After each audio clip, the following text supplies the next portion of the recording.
Hello, everyone. It's another historic day here at the White House, and I have with me Ambassador Rick Grenell, National Security Advisor Robert O'Brien, and Senior Advisor Jared Kushner to talk to you about the history that was made here at the White House today, and then they'll take a few of your questions. Thank you, Kaylee.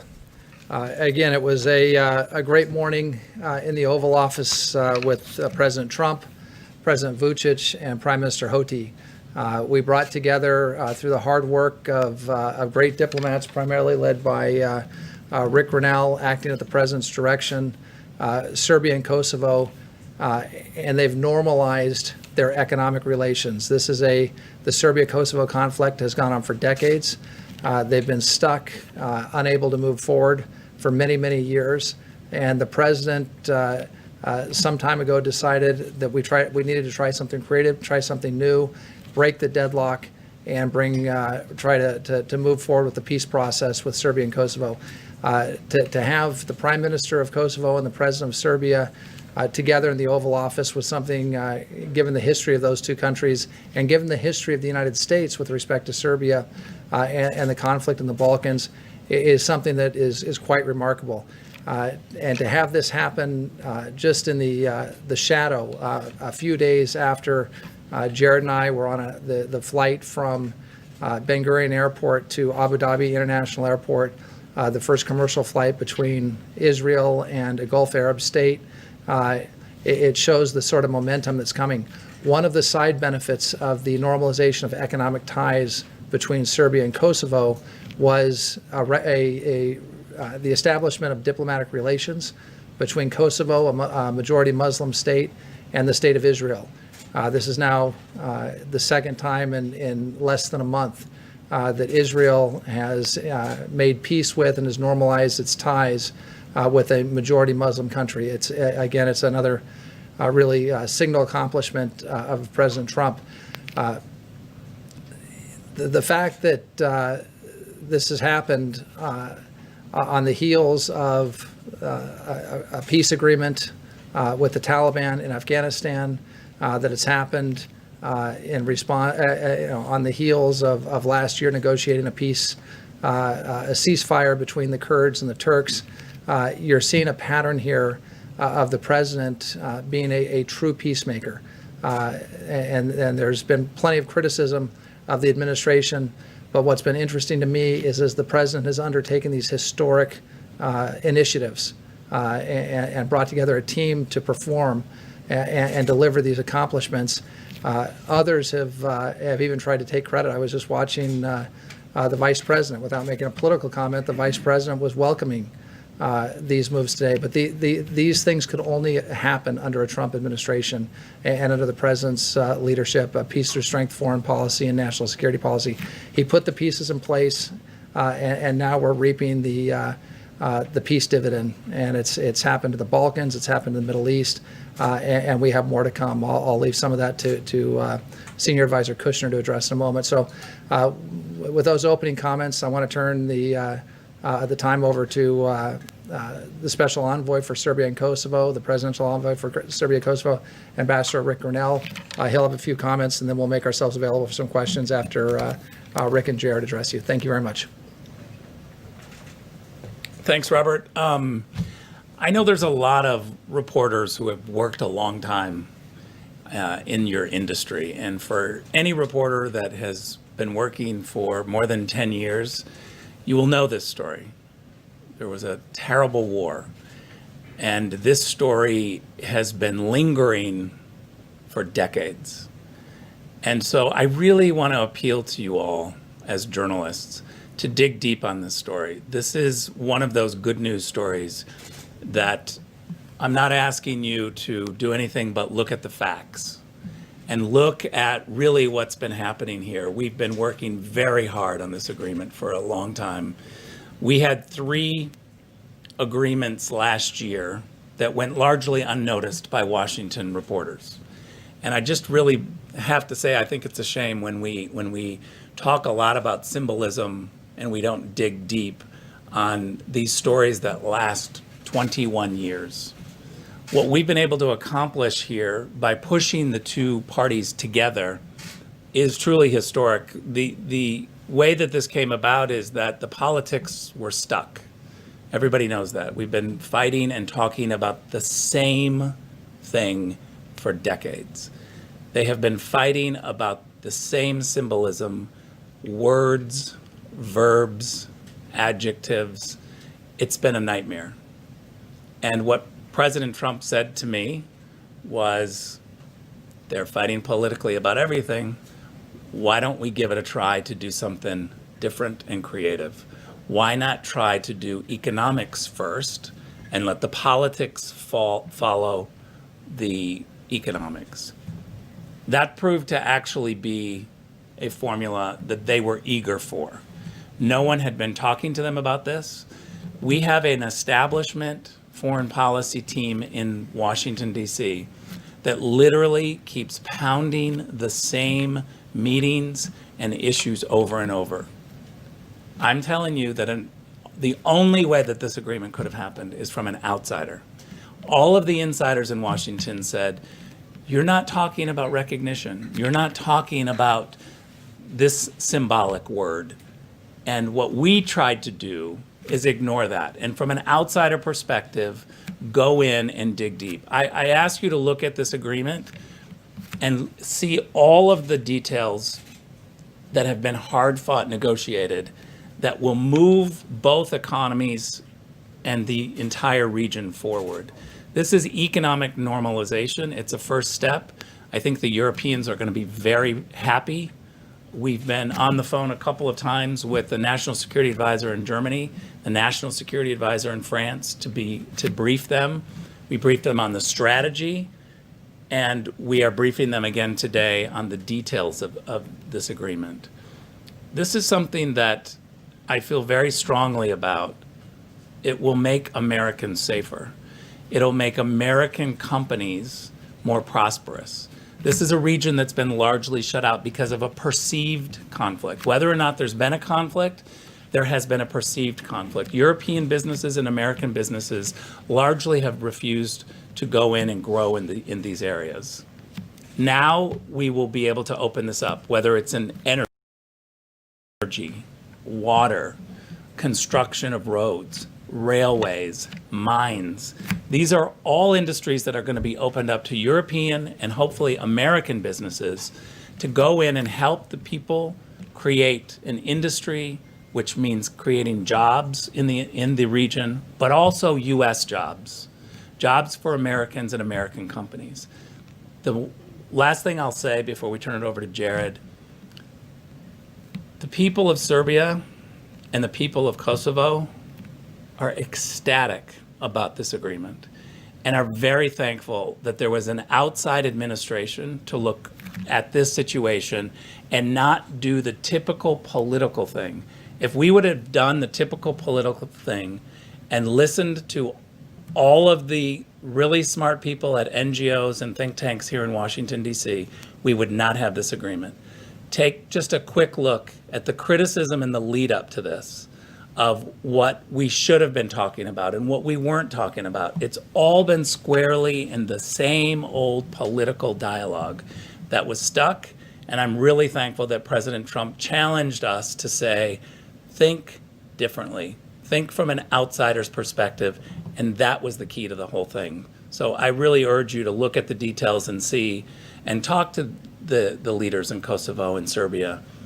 Ask them how this came about. Ask them how the process went. And I think you'll see that this outsider perspective of doing things differently is what worked. Thank you, Ambassador Grenell, an incredible job working through this historic agreement, and Ambassador O'Brien. This is just another chapter that this administration has been able to write towards making the world a safer and more peaceful place. President Trump, when he ran for politics, was not a politician. He sees things through a prism that not a lot of politicians look through, which is how can I truly do things that will make people's lives better, make people find common interests and opportunities, and figure out ways to resolve conflicts that, quite frankly, politicians have allowed to go on for far too long. Today's breakthrough really is historic, and we have had so many historic things this week that we shouldn't be minimizing the significance of all the different things that happened. I started the week with Ambassador O'Brien in Jerusalem, where we met with the Prime Minister and then took the first ever commercial flight from Israel to United Arab Emirates. We broke that barrier, which brought a lot of hope to the Middle East. And for the last years, I've been listening to a lot of people tell us and the administration all of the things we were doing wrong while we were looking at this the wrong way. And what the president's done is he's reversed now 20 years of bad foreign policy in the Middle East, where we've allowed our country to get trapped in a lot of these wars that, quite frankly, don't do much for our country. We have to make sure that we're keeping our country safe, and we need to figure out how we can get people in the Middle East and in Europe to get along so that we can spend our resources and our treasure on building up our countries and building up our cities and helping our citizens. And what you've seen through President Trump's first 3.5 years is he's trying to end a lot of these endless wars. He's making peace agreements. He's bringing people together, and he's bringing our troops back home to America while figuring out how to get along with different countries and reducing the foreign threats that we have. Second, this week, obviously, we were in Saudi Arabia, and then Saudi Arabia announced the historic opening of their airspace, which, again, brings people in the Middle East closer together. And then yesterday, Bahrain announced the same thing, that they'll be opening up their airspace, which, again, will allow flights and better commerce and interaction between peoples to happen in the Middle East in a much quicker way. Today, we announced another normalization with Israel, which, quite frankly, a lot of the divide between the anti-Semitism that we have in the world, the terrorism we have in the world, comes from the notion that people are divided, and leaders will exploit divisions and religious differences to try and keep people divided, to cause conflict, often to maintain power for themselves that they mask in an ideological way. This breakthrough, again, brings people closer and shows people in the world that anything is possible if we push for it. And again, fundamentally, President Trump believes that no matter who you are, no matter where you're from, no matter what country you're in, all people want the same thing, which is they want the opportunity to live freely, live better lives, have economic opportunity, and live in peace. And today, again, is another historic step forward that politicians have spoken about for decades but haven't been able to deliver on.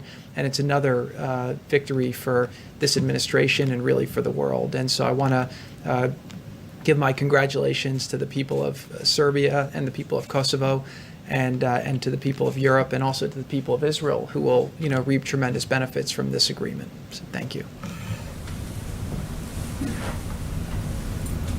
Ambassador O'Brien, the U.S. government determined that Russians are seeking to, quote, undermine faith in the electoral process by spreading disinformation about the accuracy of voter data for expanded vote by mail. And President Trump has also said that states' voter data is not accurate, and he's telling people to not trust that their mail-in ballots are counted. So is the president helping Russia spread disinformation? Well, I think what we have when it comes to elections and what the intelligence community has made very clear is that first you have China, which has the most massive program to influence the United States politically. You have Iran and you have Russia. These are all three adversary countries that are seeking to disrupt our elections. Some of them prefer Biden. Some people say some of them prefer the president. My position is it doesn't matter what these countries want, that any country that attempts to interfere with free and fair elections in the United States has to be stopped. We've taken unprecedented action. The president has taken unprecedented action in funding the hardening of our election infrastructure, whether it's cyber or otherwise. Obviously, there are tremendous concerns about mail-in ballots. In the news every night, there seems to be another picture of some apartment building in some city with thousands of ballots stacked up in the foyer of the apartment building, or that sort of thing. So I think there are concerns about mail-in ballots. I think that those concerns are very different than being concerned about foreign adversaries trying to influence our elections. And we've made it a red line. We've made it very clear to the Chinese, to the Russians, to the Iranians, and others that haven't been publicly disclosed, that anyone who tries to anyone that attempts to interfere with American elections will face extraordinary consequences. But Russia sent I'm sorry. Mr. O'Brien, a question on Serbia and Kosovo, then I just have a follow-up on that. In terms of the two parties agreeing to freeze the recognition and de-recognition campaigns, how long will that last, and how important is it to the administration that Serbia recognize Kosovo's independence? So I think it's a year freeze. So that the idea of that freeze is to give the parties time to negotiate some of the political issues that are between them. And our European partners, there's a European special envoy, Mr. Lajcik, who's involved in those talks. We're going to be supporting the Europeans in those political talks. There are a lot of issues involved there, whether it's EU membership or mutual recognition. So there are a number of issues that the Serbs and Kosovars will address. We'll support the Europeans as they address those issues.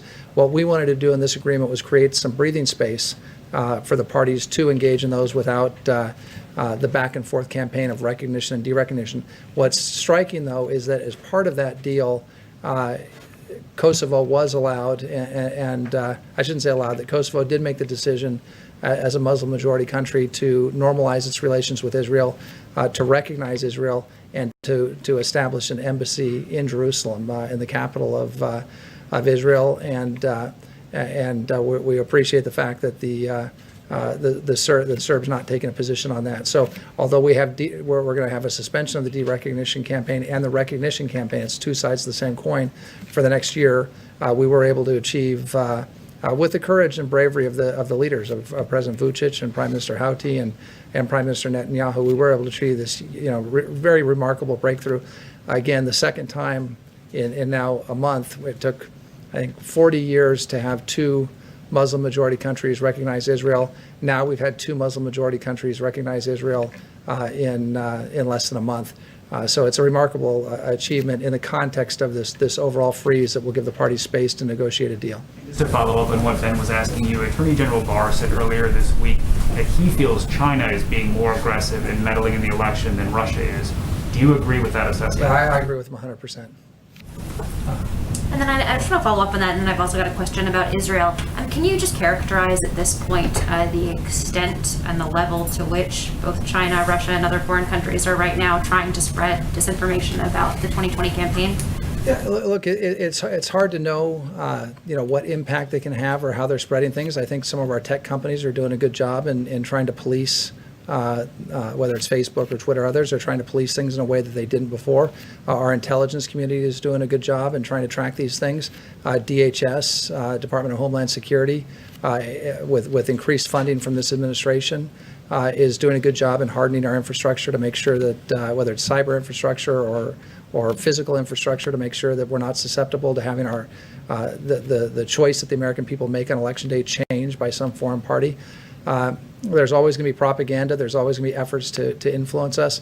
And again, we know that the Chinese have taken the most active role, but the Russians and the Iranians and other countries are involved as well. So we're going to keep monitoring it, and we're going to do everything we can to protect the sanctity of our election. That's the foundation of our democracy. That's what makes us America. And we're just not going to tolerate these other countries trying to get involved in our elections. In the Oval Office, just an Israel question?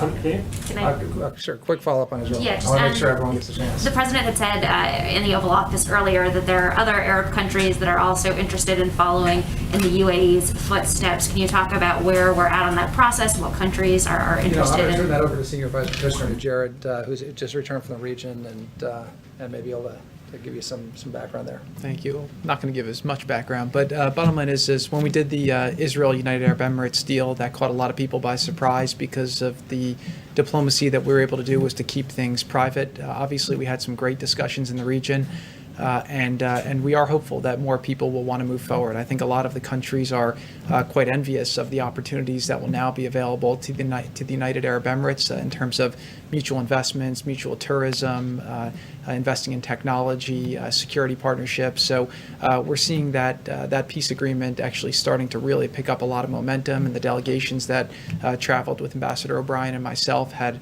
very, very fruitful discussions. I think both sides were surprised to see the eagerness of the other side to move forward, and the level of getting agreements adjudicated and completed is happening much quicker than people thought. Other countries, again, see the benefits of having a Middle East and that's united. And if you look at what President Trump did on his first foreign trip, he went to Saudi Arabia and he outlined very clearly what his strategy was going to be, what he saw as the challenges. And again, if you just go from that snapshot to now, 3.5 years later, you have a Middle East where ISIS is defeated, Iran has been significantly rolled back, the proxies that they've been funding that have been spreading terror and instability throughout the region are much shorter on cash than they were before. He's brought the different sides together. And, one story that I think doesn't get enough attention is the fact that in the last election, a lot of what we were talking about was the spread of extremism through the internet, and then also the funding of terror groups. And President Trump on that first trip set up two different organizations in Saudi Arabia. One was the Counter-Terror Finance Organization that unified a lot of the Middle Eastern systems with our Treasury Department, and we got more transparency than we've ever had. That significantly reduced the amount of funding that's gone to terror groups over the last 3.5 years. The next thing we set up was the Counter Extremism Center, which has been fighting the ideological battle online and has been making really a tremendous amount of progress towards reducing the misinformation that's been used to pervert a lot of the youth. So we're seeing a lot of progress in the Middle East, and I think a lot of countries at this point see it as an inevitability that they're going to have normal relations with Israel, and that in order for people to live better lives, it's not dissimilar to Serbia and Kosovo, where their leaders are coming together to realize that while there are differences, human beings want to get together, they want to have better lives and opportunity, and the more that the leaders in the Middle East, put old differences behind, they're creating a new opportunity for a new Middle East and a bright future where people can live securely, practice whatever religion they choose, respect each other, and have economic opportunity, which is critical towards people, seeing a pathway to a better life. Thank you. This is actually for Jared. With two questions, I'll just combine them to make this easier. With the election coming up in 2 months, I'm curious as to how you feel about what you've accomplished so far, but whether or not you feel pressure to get more done before November. And secondly, because I know you would have been part of these conversations at the time, I do want to ask you about that Atlantic report that we saw today, and how in a 2018 planning meeting for a military parade, the president reportedly said he didn't want amputees there. He said nobody wants to see that. Have any of you, but particularly you, ever heard the president talk like that?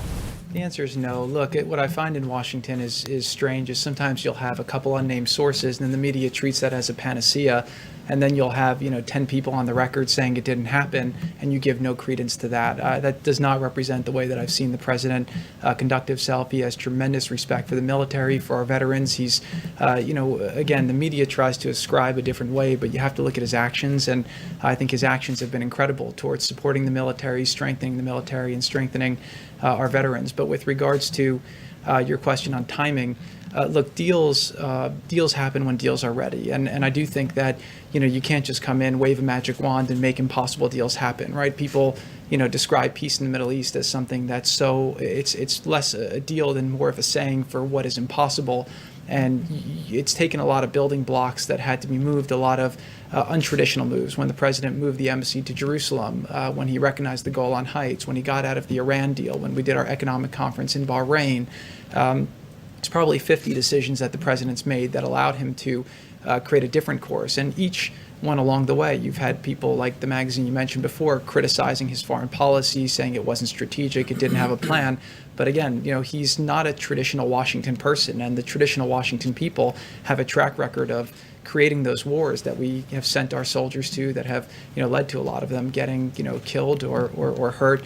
And President Trump's been ending those wars and bringing his soldiers back home. And so I would say deals happen when deals are ready. And the deal that you saw last week had nothing to do with the election. It had everything to do with the fact that it's time for the president to start harvesting some of the accomplishments that he spent years building the foundation in order to achieve. And what I would say too is that if you look at the world, foreign policy is a big chess game, and you have a lot of pieces all over the board in different places.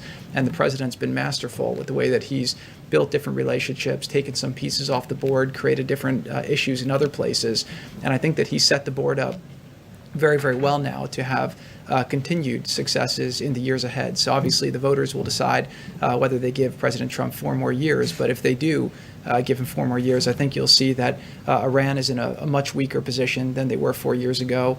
North Korea, we've had obviously a much better situation they had 4 years ago. Venezuela's in a different situation. The Middle East went from a place that, again, when President Trump got in, Libya was a mess, Syria was a mess, Yemen was a mess, all of our allies felt alienated, Iraq was a mess, and you see a much different Middle East today than we had 3.5 years ago. And that's not an accident. That's because President Trump has had a good strategy and he's worked very hard to manifest that. So now we're starting to see some of the fruits from his labor. But I do believe that we'll see even more and more of that as time goes on. So we're set up for more successes, hopefully in the weeks ahead, the months ahead, but definitely in the years ahead to take President Trump's America First foreign policy, where he's making trade deals for the first time that are endorsed by our workers and our labor unions that are bringing jobs back home.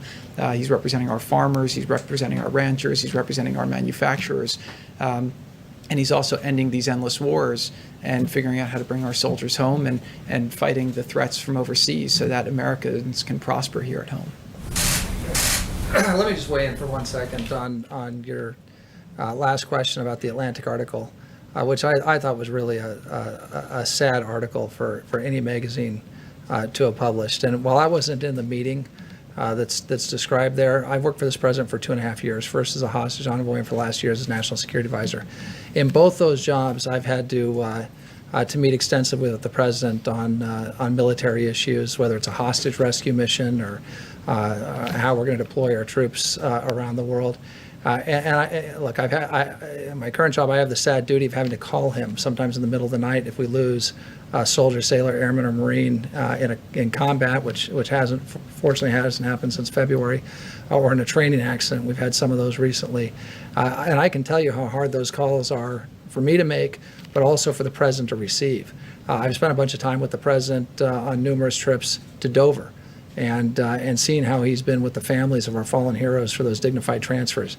And I can tell you that's the toughest job any president has, is to go up to Dover and bring our fallen heroes home and mourn with their families and grieve with their families and comfort their families. And I think if you talk to any of them who had been there for the transfers when the president's been there, I've seen him send me to Dover. I've got, when he couldn't go because of scheduling issues or him being overseas, and asking me to represent him there. I've been with him at Walter Reed, where we've seen our wounded heroes, and the interaction between the president and our wounded heroes at Walter Reed is something that's pretty incredible to see. I can tell you when we discuss options, and sometimes we have to discuss military options for some of the foreign policy and national security issues that we face, the president will ask me, is there a way that we can do this without sending U.S. soldiers or sailors or Marines or airmen into harm's way? If we have to send them into harm's way, and it's going to be a tough situation, like the Baghdadi raid, for example, how do we make sure we protect them to the maximum extent available? And if that means putting 3 or 4 levels of air power over them, it means doing that. And the president is unstinting in what he's willing to provide to our troops. He's funded the military so that we can give them every tool necessary to accomplish our missions and come home safely. So I think if you talk to any of us who work at the NSC, any of us who've worn the uniform before, whether it's Keith Kellogg or Matt Pottinger or myself or Mark Milley over at the Pentagon, or those that spend a lot of time with the president, especially when military matters are discussed, when our current military personnel, our troops are discussed, our veterans are discussed, you're not going to find anybody who's more sympathetic to their situation than the President of the United States. So I don't believe a word of what was in the Atlantic article, because I've had 2.5 years of working side by side with the President. I've never seen anything like that, and I thought it was pretty disappointing that some magazine would write that. Ambassador O'Brien, on the topic of service members, first, thanks to all 3 of you for hosting this. Is the U.S. going to respond to Russia's recent aggression toward U.S. forces in Syria? Yeah, so one of the things that we do constantly is we respond to forces. We're operational security, OPSEC, is critical to us anywhere our soldiers, sailors, airmen, or Marine operate, whether it's in the maritime environment, on land, in the air. And we do see aggressive behavior from the Russians. We've seen that with some of the intercepts that we've seen. We've seen it over the past couple of years and how they've interacted with our naval vessels. We've seen it in this current, in the current situation with the patrols coming across each other. But I can tell you that American forces have rules of engagement designed to protect them, to allow them to defend themselves. There was an unfortunate incident when purportedly Russian mercenaries, attempted to overrun one of our forward operating bases in Syria.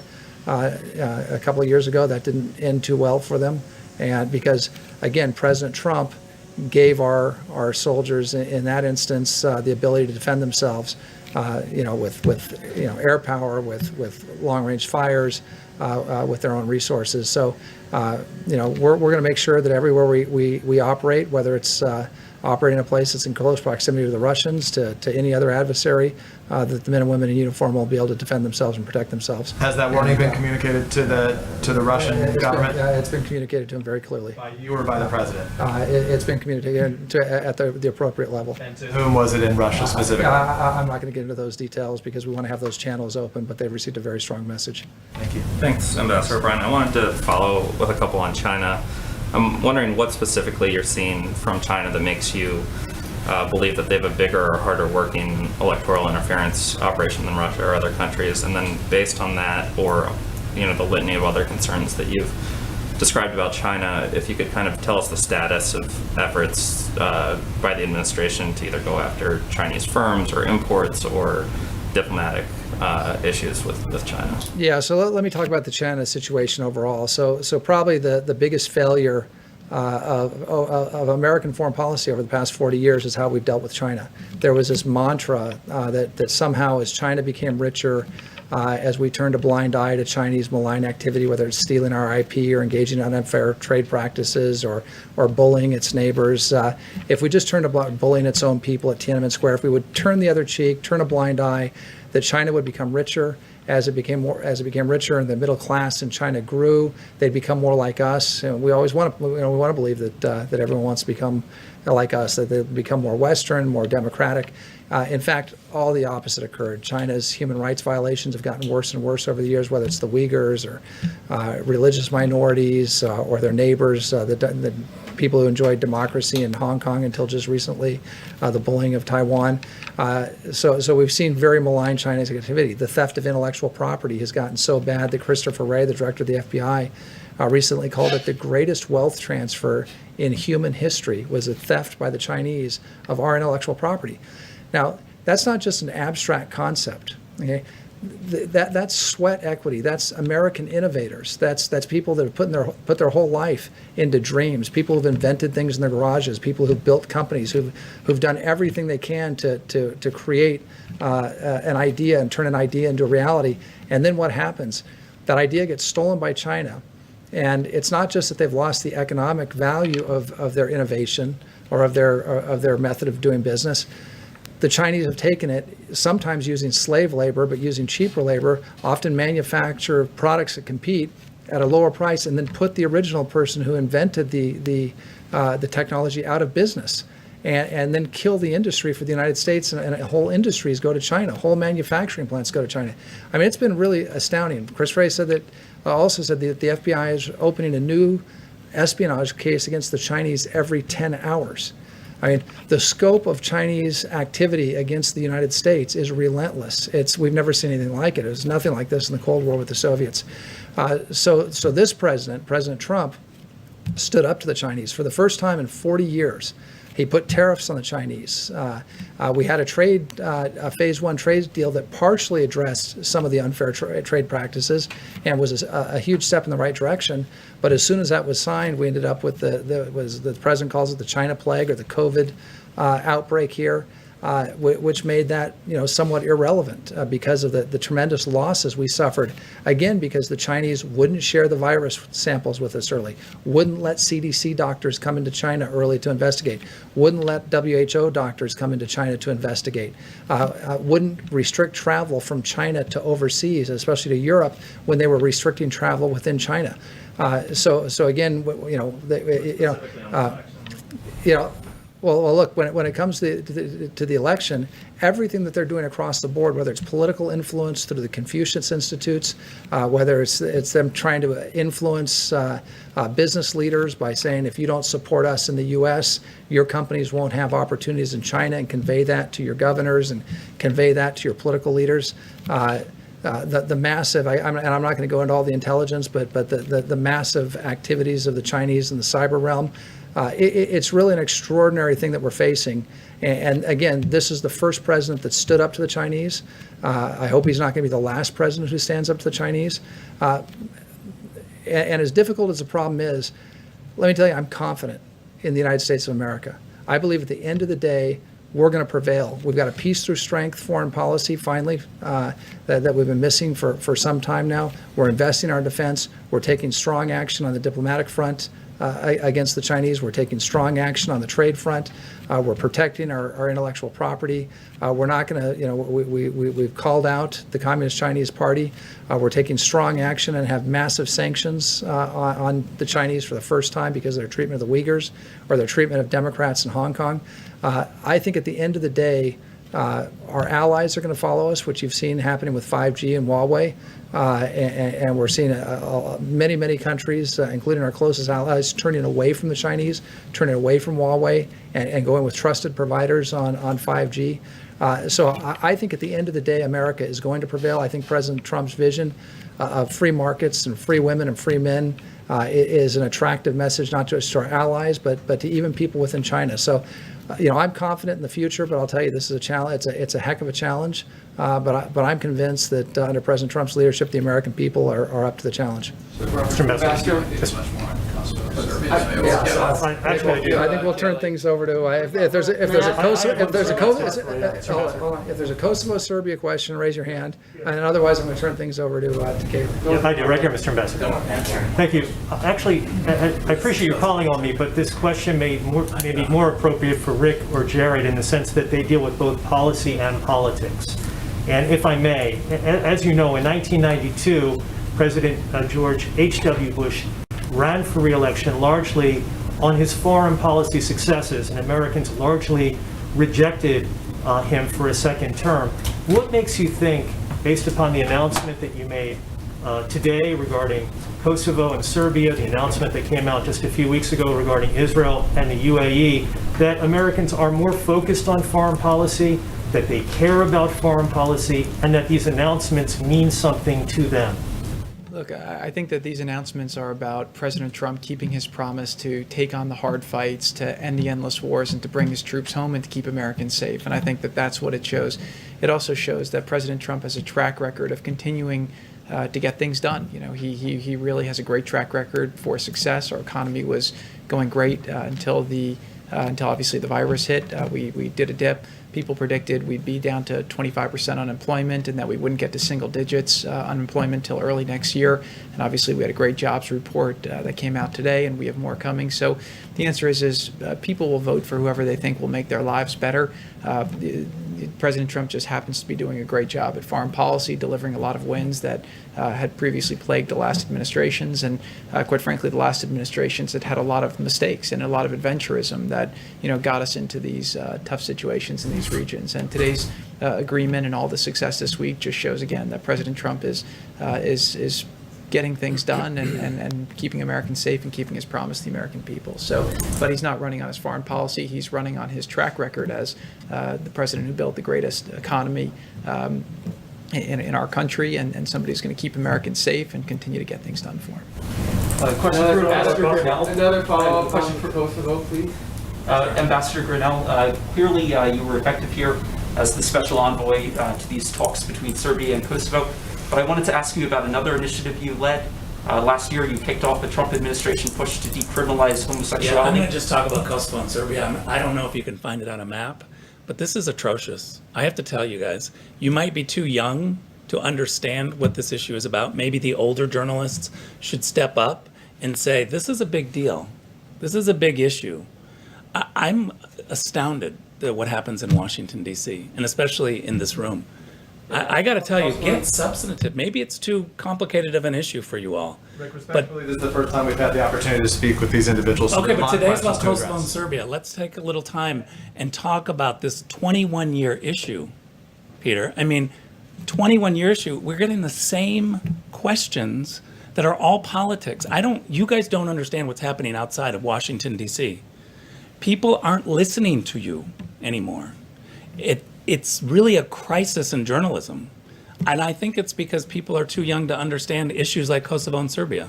Can I ask How about a Rick substantive Constantine, question? please? I don't think any of us came here for a lecture about our questioning. Okay, well, I didn't come But the here question to I not would like talk to about ask anything you, about Kosovo the and question Serbia. I would like to ask you is it accurate to say that it's full economic normalization? There was some ambiguity as to whether that is what the deal is about. And What do you mean by full? well, that's the question for you.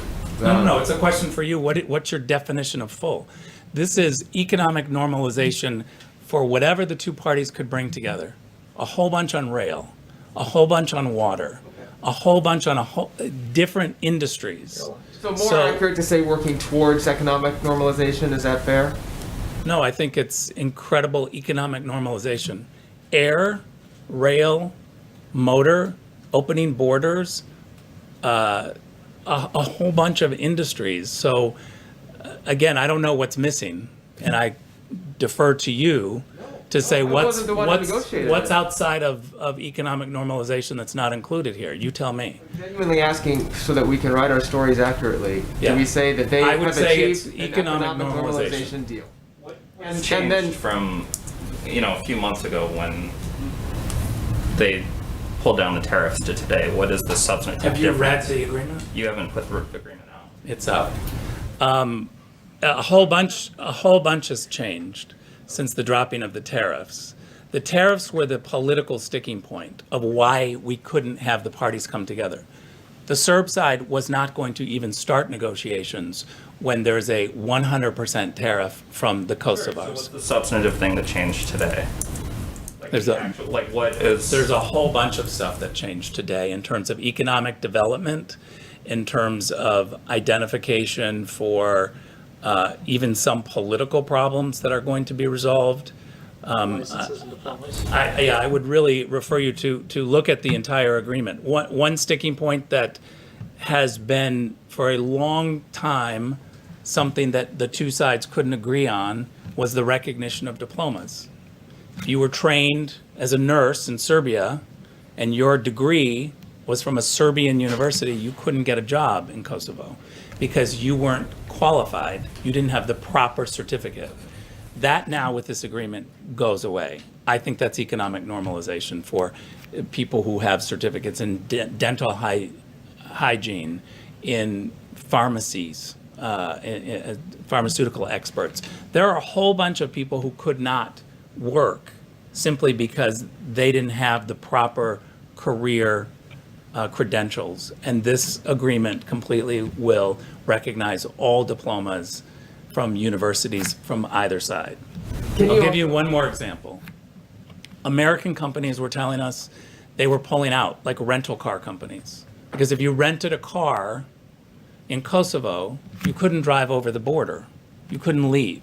So people who were wanting to go for tourist purposes or to visit the region or to try to do business deals, they couldn't actually leave with that rental car. And so we had American businesses beginning to pull back to say it just doesn't make sense. The Europeans were complaining just as much. There was a perceived conflict. And I think what we have now with this historic air agreement, rail agreement, motor agreement, all of the things that they've committed to implement will create normalized commerce. And that is something that has never been tried. We have been stuck on literally verbs and symbolism in terms of negotiations on the politics. And we're going to try something new. The president of Serbia said today to local reporters that, I can read their quote, "We have made a bilateral agreement with the U.S., not Kosovo." Can you clarify what that means? Yeah, well, first of all, I would never try to clarify what President Vučić means when he's talking to the Serbian press. I can tell you what he said inside the Oval Office, which was that this was a historic agreement to normalize the region. He talked about the mini Schengen zone, which is now going to be an economic region. So I think it might have been lost in translation a little bit, but make no mistake that the agreement that they signed is definitely an agreement to expand commerce in the region.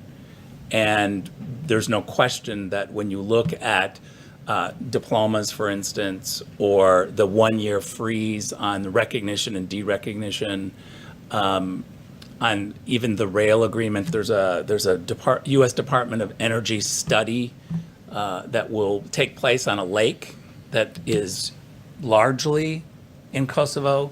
A portion is in Serbia. We're going to do a feasibility study to figure out what kind of jobs can be created around the water. There's no question that that's a shared agreement. Did they sign an agreement with each other, or did they sign an agreement with the United States? They signed an agreement to work with each other. They didn't. They did not sign with the United States. We're not a signature. President Trump signed something. We watched him. Yeah, correct. What did he sign? What did he sign? He signed how would you describe it, basically a letter acknowledging that they are going to work together and do this agreement. Maybe it's easiest to ask this way. Can you just lay out very specifically what each gentleman signed today? What was that? They both signed agreements to work together to normalize their economic and commerce relationship. The agreements are not the same, right? For They both are sides. 99.9% the same, but of course there's one point that's different at the very bottom, which is that Serbia is going to move its embassy by July of next year. That's on the Serbian agreement. And for Kosovo, their last point, everything is identical to the last point. The last point for Kosovo is that they have a mutual recognition with Israel. And the infamous item 10 they were mentioning yesterday, that's taken out, right? I mean, that's what President Vučić was saying today. Yeah, first of all, it's wrong to say that was item 10. None of these were numbered. So I don't know where that came from. They just folded it. When we were negotiating, there were a whole bunch of issues on the table. A lot of things were changed and edited, as you can imagine, in negotiations that this does. For someone to leak a partial sentence and pretend like this was the entire agreement, I think is typical politics. But nothing was numbered. It certainly wasn't number 10. And nothing is agreed to until everything is agreed to. So something leaked out in terms of negotiation, but it was partial, and I think it was highlighted in a way that gave a false impression. Can I just ask one more thing? Maybe it's semantics, but we have been having this dilemma for quite a while now. When you say Shenzhen, do you think Shenzhen as in China's province, or Schengen like in Europe? Because we couldn't figure it out. Europe. So just to clarify, what did President Trump sign?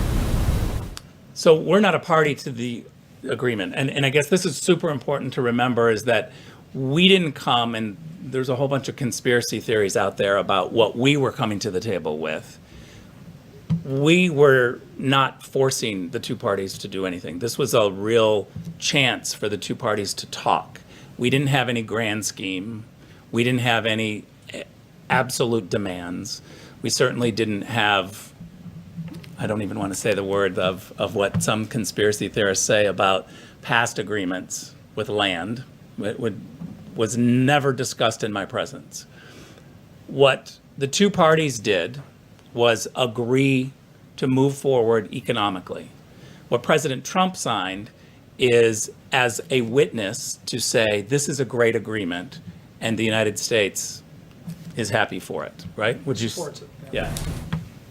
Is that normal? The EU has tried and failed for the past 10 years to accomplish what your team is celebrating today. How confident, candidly, all of you, how confident are you that leadership in the EU, leadership around the world is looking at this as a template for success? Or is it going to take a whole generation of new leadership in order to kind of study what you have accomplished here and in the Middle East? So I really have to own this to say I think we all failed for the last 10 years. I wouldn't just put this on the Europeans. I would say that it's the establishment foreign policy thinking that has failed, both in Europe and here, Berlin, Paris, London, Washington, D.C. We had great support from the French and from the Germans to try this new way of economic development. And let's also be very clear, the Europeans have a lot of economic development that they can do, and they will do. the team is meeting on Monday in Brussels, and so there's a whole new aspect to this. And let me also just say on the question on this item 10, one of the reasons why we were willing to not talk about it here was because it's on the agenda Monday in Europe. And we're trying to team this with the Europeans to say, what can you do, what can we do to kind of move this forward? So on Monday, that issue will be dealt with very much in detail in Brussels. And so I felt confident that we could kind of let and work with the Europeans on this issue. And so that's why it was taken out.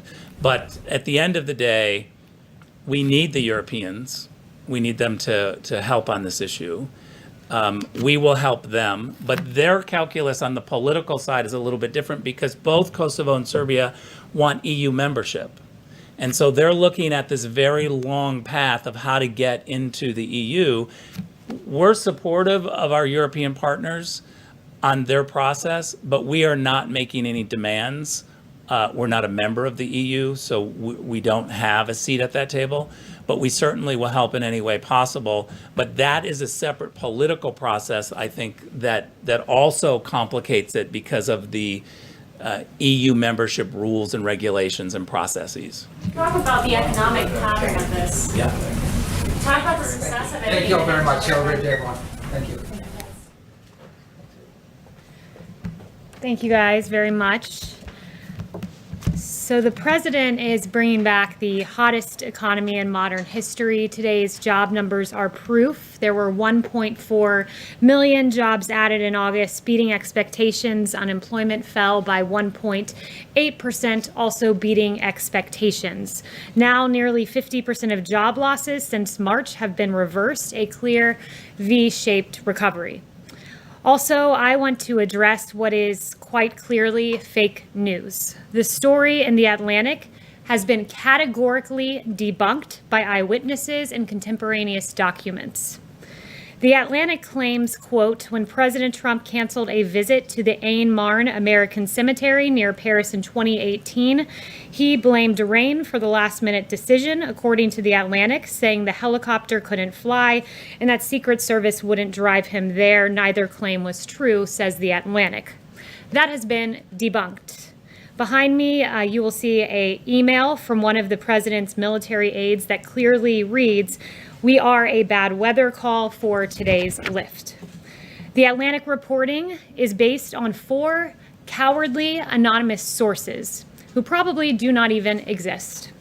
Meanwhile, within hours, 10 sources, 10, went on the record debunking these lies, 8 with firsthand knowledge, stating on the record one common truth, that this story is false.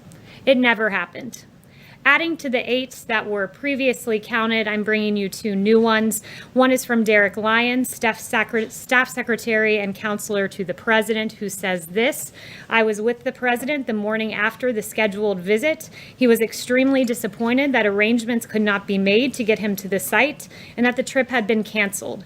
I have worked for the president for his entire administration. One of my responsibilities is working with him on the many letters he signs to the families of our nation's fallen heroes. In all my time at the White House, Derek writes, I have never heard him utter a disparaging remark of any kind about our troops. In my view, he holds the brave men and women of our armed forces in the highest regard.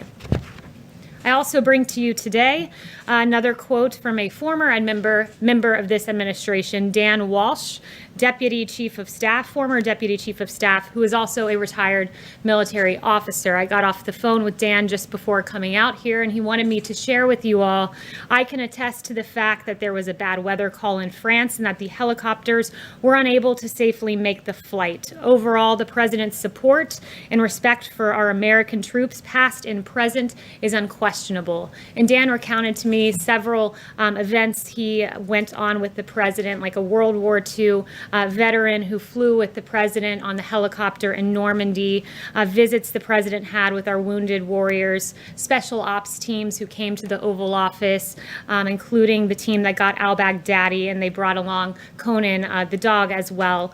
He met with families at the Army-Navy game. He does this routinely. And at the World Series, when he got an opportunity to go watch the Nationals, he brought veterans with him. And I can tell you from what I've seen from this president, I have heard him describe his visits to Walter Reed in detail, and the angst he has had and the compassion he has had and the hurt he has had viewing these warriors who have been absolutely injured in the line of duty and are courageous heroes. And I've heard him recount how meaningful those visits are. I've also seen him just a day before this article came up talk about there was rain and lightning popping around, and he said, I want to go out there and I want to talk to our World War II veterans. This is America's greatest generation, and the president holds them in the highest of regards. So why would a publication abandon all journalistic integrity and publish this story? It's because the liberal activists at the Atlantic are uninterested in the truth, and they are only interested in peddling conspiracy-laden propaganda. Because here is the one truth. No one, and I mean no one, loves and cares for our servicemen and women as much as President Donald J. Trump. Thank you. Kaylee, Kaylee, should I take any questions? Kaylee, who The specifically? protocol doesn't